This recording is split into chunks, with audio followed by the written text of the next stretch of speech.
नमस्कार दोस्तों, मेरा नाम है वरद विजय चव्हाण और मैं आप सभी का स्वागत कर रहा हूं। दोस्तों, आज हम बात करने वाले हैं द महाभारत बॉक्स सेट जो मैंने मंगवाया था, उसके वॉल्यूम 3 इस किताब के बारे में।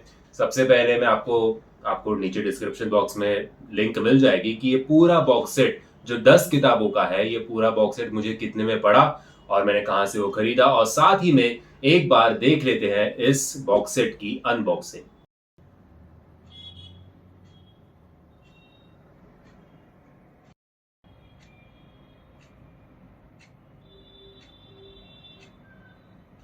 दोस्तों, अब बात करते हैं वॉल्यूम 3 के बारे में। आई थिंक वॉल्यूम 1 और वॉल्यूम 2 से जरा ज्यादा मोटी ये किताब है। तकरीबन 580 पन्ने हैं। इंट्रोडक्शन का पार्ट छोड़ के मैंने आपको वॉल्यूम 1 और वॉल्यूम 2 में भी बताया था कि महाभारत के लिए आप इंट्रोडक्शन मत पढ़ना, सीधा जो पर्व है वो पर्व से ही शुरुआत करना। और काफी टाइम, जैसे कि मेरे चैनल पे मैं काफी मूवी रिव्यूज करता हूँ। मूवी रिव्यूज के समय काफी टाइम हम सब एक्सपीरियंस करते हैं कि इंटरवल तक मूवी कुछ इतना ज्यादा मजा नहीं आया, लेकिन इंटरवल के बाद मूवी अच्छा खासा ग्रिप लेती है। ठीक उसी प्रकार से इस वॉल्यूम 3 का भी है।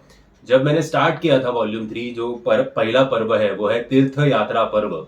तो तीर्थ यात्रा पर्व में पूरा स्टार्टिंग में तकरीबन 200 पन्नों का ये पर्व है। मतलब 580 में से 200 पन्ने तो एक फर्स्ट पर्व ने ही पूरे यूटिलाइज कर लिए। पहले पार्ट में काफी टाइम ऐसे ही था कि आप यहाँ पे जाओ, फिर वहां से आपके पाप धुल जाएंगे, फिर वहां पे जाओ, मतलब युधिष्ठिर जी को ये कहा जाता है कि फिर वहां पे जाओ, वहां पे स्नान करो, फिर आपके पाप धुल जाएंगे, फिर ये सैक्रिफाइस करो इस जगह जाके, वहां पे आपके पाप धुल जाएंगे। ऐसे काफी जगह होगा। मतलब एक चीज तो, मतलब क्रेडिट देना पड़ेगा बॉस, आजकल के जमाने में भी 2025 में भी अगर गूगल मैप की सहायता भी ली जाए तो हम प्रॉपर कोऑर्डिनेट्स थ्रू वो सारी जगह नहीं बता पाएंगे जितने सुपरबली, जितना एक्यूरेटली इस किताब में वेद व्यास जी ने मेंशन किया है। वो हर एक लोकेशन अभी भी, अगर आज के जमाने के हिसाब से उस लोकेशन का कुछ अलग नाम होगा तो वो भी हमें इस किताब के लेखक विवेक डिब्रॉय जी ने बताया है।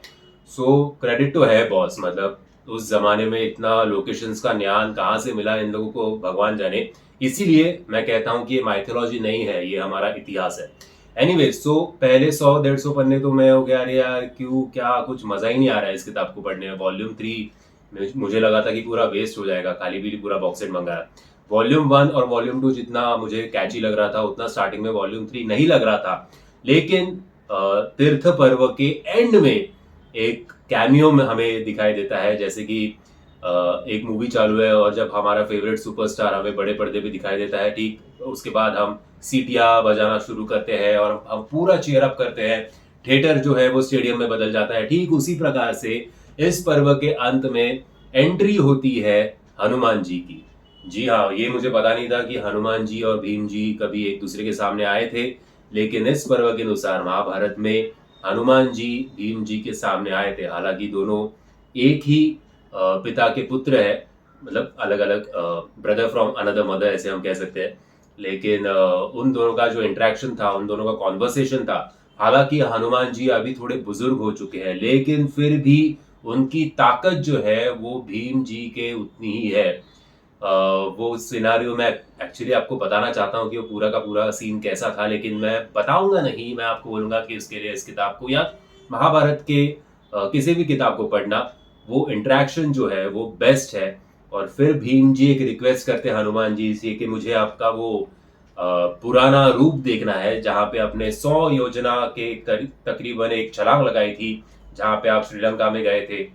तो भीम जी के क्या बोलेंगे उसको, मराठी में उसको हट्टे बोल, भीम जी की जिद पूरी करने के लिए या फिर भीम जी के ओवरऑल चारित्र्य को देखते हुए हनुमान जी उनकी वो इच्छा पूर्ण कर देते हैं। वो कमाल का लिखा हुआ है वेद व्यास जी ने, और इसमें कमाल का ट्रांसलेट भी किया हुआ है। काफी इजी टू अंडरस्टैंड ये भाषा इंग्लिश है, जो विवेक डिब्रॉय जी ने ट्रांसलेट की है।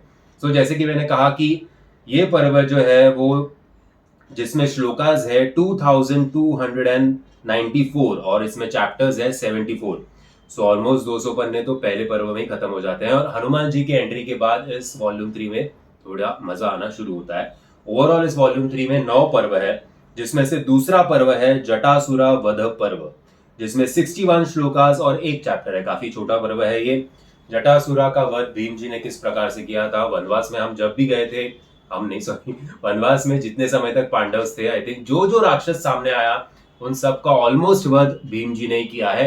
अर्जुन जी ने भी किया है। वॉल्यूम 2 में आपको याद होगा, मैंने रिव्यू वीडियो में कहा था कि अर्जुन जी के ऊपर ही ज्यादा करके वॉल्यूम 2 है, लेकिन वॉल्यूम 3 में अर्जुन जी अभी नहीं है। वो वेपन्स हासिल करने के लिए, वेपन्स का ज्ञान हासिल करने के लिए इंद्रलोक गए हैं, अमरावती गए हैं, और जब वो रिटर्न आते हैं तब वो पूरा एक्सप्लेन करते हैं। वो रिटर्न हालांकि काफी एंड में आते हैं इस किताब के। सो सेकंड पर्व हुआ जटासुरा पर्व। थर्ड पर्व है यक्ष योद्धा पर्व, जिसमें 727 श्लोकास है और 18 चैप्टर्स है, जिसमें द्रौपदी जी की एक इच्छा पूरी करने के लिए भीम जी पूरे वो यक्षिनीज के साथ लड़ पड़ते हैं। उसके ऊपर ये कहानी है। और हाँ, इसमें अर्जुन जी वापस आते हैं, सॉरी बाद में नहीं, इसमें आते हैं। लेकिन ऑलमोस्ट आधा किताब तो पढ़ के हुई थी। 250 पेजेस के बाद 580 में से 250 पेजेस के बाद अर्जुन जी रिटर्न्स, अर्जुन जी कम बैक्स। तो फोर्थ पर्व है अजाग्रह पर्व, जिसमें 201 श्लोकास और 6 चैप्टर्स है। उसके बाद फिर एक बड़ा पर्व आता है तीर्थ यात्रा पर्व की तरह, जो इस वॉल्यूम 3 का 5वां पर्व है, जिसे मार्कंडेया समस्या पर्व कहा जाता है। और उसमें 169 श्लोकास, माफ कीजिएगा, तकरीबन 1700 श्लोकास है और 43 चैप्टर्स है। इसमें कृष्णा जी भी पांडवों को मिलने आते हैं और ये बहुत बड़ा कॉन्वर्सेशन है पांडवों के बीच में और मार्कंडेय के बीच में।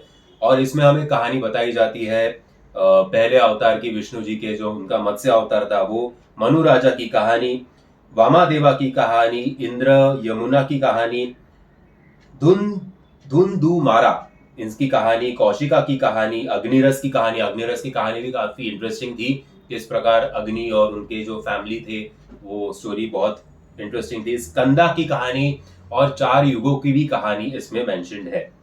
सो मार्कंडेय पर्व भी सिर्फ कॉन्वर्सेशंस पे है ज्यादा करके, एक्शन नहीं है। और सतयुग की ज्यादा करके स्टोरीज उसमें हमें इसमें इस पर्व में दिखाई देती है। उसके बाद छठा पर्व है घोष यात्रा पर्व। ये सुपर पर्व था। इसमें एक्चुअली मजा आया पढ़ के। इसमें तकरीबन 520 श्लोकास है और 19 चैप्टर्स है। घोषा यानी कि अपने साम्राज्य में कितने कैटल्स है उनकी काउंटिंग करने के लिए, या वो उन्हें ठीक तरह से रखा जाता है कि नहीं, वो देखने के लिए। मतलब वो तो एक बहाना था, कौरवों को देखना था कि पांडव की अभी किस हालत में है वो, और उनका मजा लेना था। लेकिन कौरवों का फेस ऑफ होता है गंधर्व से, और गंधर्व के जो राजा थे चित्रसेन, वो कौरवों को बंदी बनाते हैं, उनकी रानियों को बंदी बनाते हैं। और इसमें युधिष्ठिर जी का, जिन्हें धर्मराजा कहा जाता है, जो कभी भी अधर्म का मार्ग स्वीकार नहीं करते, हमेशा धर्म का मार्ग फॉलो करते हैं, युधिष्ठिर जी के कानों पे जब ये बात पहुंचती है और भीम जी और अर्जुन जी और नकुल सहदेव जी बोलते हैं कि जो हमें करना चाहिए था वो गंधर्वों ने किया है, सो अभी यही उनकी सजा है कौरवों की, और आई थिंक हमें उन्हें वो सजा के हकदार है। लेकिन युधिष्ठिर जी बोलते हैं कि देख भाई, जो फैमिली के बीच में कितनी भी बड़ी तकरार हो, अगर थर्ड पर्सन हमारे झगड़ों का लाभ उठाएगा तो हम उसे बिल्कुल माफ नहीं करेंगे। अभी के अभी अर्जुन जी और भीम जी को बोलते कि अभी के अभी जाओ और कौरवों को गंधर्वों से मुक्त करके लाओ। तो फिर अर्जुन जी और वो सब जाते हैं। तो चित्रसेन जी और अर्जुन जी फ्रेंड्स होते हैं, क्योंकि जब वो इंद्रलोक गए थे अर्जुन जी, तब चित्रसेन जी से भी उनकी वार्तालाप हुई थी। तो अर्जुन जी के कहने पर चित्रसेन जी कौरवों को छोड़ देते हैं। और उसके बाद दुर्योधन काफी एम्बेरस हो जाते हैं, यार पोपट हो गया। कर्ण जो है वो बीच में युद्ध छोड़ के भाग जाते हैं जब गंधर्व डोमिनेट करने लगते हैं कौरवों पे। तो दुर्योधन डिसाइड करते हैं कि अभी तो मैं फास्ट अंटिल डेथ, जब तक मेरा मरण नहीं आएगा मैं तब तक खाना नहीं खाऊंगा। ये काफी एम्बैरेसिंग सिचुएशन हो गई है, अब मैं वापस कैसे जाऊंगा हस्तिनापुर, ऐसे तो पूरा ये करके। लेकिन शकुनी और कर्ण जो है वो बात बात पे उन्हें बूस्ट करते हैं। और एक बार उनके सपने में दुर्योधन जी के क्या होता है, उसके लिए इस किताब को पढ़ना, कि जिस सपने को देख के वो डिसाइड करते हैं कि नहीं, पांडवों की मौत मेरे ही हाथों होगी। तो वो सपना भी काफी इंटरेस्टिंग था। उसके बाद 7वां पर्व है मृगा पर्व, मृगा स्वप्न भाग्य पर्व, जिसमें 16 श्लोकास और एक चैप्टर है। मृगा स्वप्न पर्व, मृगा स्वप्न भाग्य पर्व में युधिष्ठिर जी के सपने में एक मृग यानी कि एक हरिण डियर आती है और वो उन्हें कहती है कि यार आप लोगों ने मेरी फैमिली का आप लोगों ने काफी शिकार किया है, तो हम अभी कुछ ही बचे हैं उंगली पे गिनने लायक। सो आप इस फॉरेस्ट से निकलो बाबा, हमें हमारी फैमिली को बढ़ाने का मौका दो, आप किसी और फॉरेस्ट में जाओ और वहां पे शिकार करो। सो उसके ऊपर ये छोटा सा पर्व था। उसके बाद वीर ही द्रोणी का पर्व, जिसमें 117 श्लोकास और 3 चैप्टर्स है, जहां पे वेद व्यास जी मिलते हैं पांडवों से और वेद व्यास जी उन्हें नरेट करते हैं स्टोरी मुदगला की और दुर्वासा साधु की। उसके बाद आता है इस कहानी का, इस वॉल्यूम का आखिरी पर्व, जिसे द्रौपदी हरणा पर्व कहा जाता है, जिसमें है तकरीबन 1300 श्लोकास और 36 चैप्टर्स। इसमें जयाद्रथा नाम का एक राजा, जब हमारे पांडव शिकार करने जाते हैं तब द्रौपदी जी वहां पे अकेली होती है उनके घर में, उनके कुटी में, और तब ये राजा आता है और द्रौपदी जी का अपहरण करके लेके जाता है। और फिर युधिष्ठिर बोलता है कि ये तो बहुत ही बुरा समय हमारा चालू है कि एक तो वैसे भी हम वनवास में समय काट रहे हैं और द्रौपदी का भी हरण हुआ है, तो उसे जाके छुड़ा के लाओ। लेकिन भीम जी और अर्जुन जी को ये कहा जाता है कि उसे मारना नहीं है उस राजा को, ये धर्म के खिलाफ है, सो उसे सिर्फ सबक सिखाना है। तो उसके लिए भीम जी उसका पूरा मुंडन कर देते हैं और उसे कहते हैं कि अब जब भी हमारा फेस ऑफ होगा तू हमारा नौकर होगा। और उसके बाद जयाद्रथा जो राजा है वो शिव जी की भक्ति करते हैं और शिव जी उनसे प्रसन्न हो जाते हैं भोलेनाथ, और उन्हें आशीर्वाद देते हैं कि तू पांडवों का विनाश तो नहीं कर पाएगा, लेकिन कुछ तो एक चीज वो बोलते हैं, उसके लिए इस किताब को जरूर पढ़ना। और इसमें साथ ही में जब युधिष्ठिर जी बोलते हैं कि क्या चल रहा है हमारे साथ और इतनी बदकिस्मत मैं क्यों हूँ, मेरा पूरा परिवार क्यों है, कि द्रौपदी जी का भी अपहरण हो गया था, पूरा हमारा जो किंगडम था उसे छोड़ के हम इस फॉरेस्ट में टाइम बिता रहे हैं, मेरे जैसा बदनसीब और कोई होगा क्या। तब उन्हें रामायण के बारे में स्टार्ट टू एंड एक क्विक ब्रीफ दिया जाता है कि आप एकलौते ऐसे फैमिली नहीं हो। राम जी की फैमिली, दशरथ जी की फैमिली भी ऐसी थी जिनको पूरा किंगडम छोड़ के वनवास उन्हें एक्सेप्ट करना पड़ा, और तभी भी सीता जी का भी हरण, जिस प्रकार से अभी द्रौपदी जी का हरण हुआ, ठीक उसी प्रकार से सीता जी का भी हरण रावण ने किया था। बाद में वो फाइट एक्सेट्रा एक्सेट्रा, और सत्यवान सावित्री की कहानी भी इस आखिरी पर्व में हमें दिखाई देती है। सो ये था वॉल्यूम 3 का ओवरऑल। मैंने आपको डिटेल में बताया कि क्या क्या इस वॉल्यूम 3 में है। सो मैं तो आपको बोलूंगा कि स्टार्ट में शायद मैं तो बोर हुआ, आप बोर नहीं होगे, आप शायद वो लोकेशंस और वो सारी चीजें एंजॉय करोगे कि किस तरह तीर्थ यात्रा में कहाँ कहाँ जाना चाहिए और क्या क्या करना चाहिए। मैं तो बोर हुआ, लेकिन इस वॉल्यूम 3 का सेकेंड पार्ट जो है उसने मुझे काफी पैसा वसूल हो गया इस किताब को खरीद के, इस बॉक्स सेट को खरीद के। ये मेरा ओपिनियन है। सो अगर आपको ये वीडियो पसंद आएगा तो याद से वीडियो को लाइक शेयर और चैनल को सब्सक्राइब करना मत भूलना। मिलते हैं बहुत ही जल्द वॉल्यूम 4 के रिव्यू के साथ। जय हिंद, जय महाराष्ट्र।